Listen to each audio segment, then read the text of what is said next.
Можеш да загубиш 70% от бъбречната си функция, без да усетиш нищо. Бъбреците компенсират мълчаливо. Симптомите идват късно. 3 навика, които ги съсипват. На първо място – хронична дехидратация.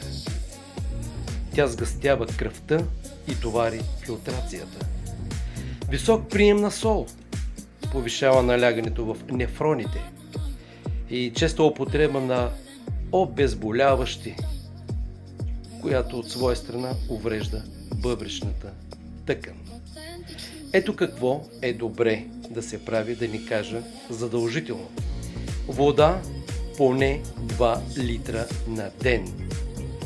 Под 5 грама сол дневно и без лекарства, ей така за всеки случай. Бъбречната недостатъчност не боли.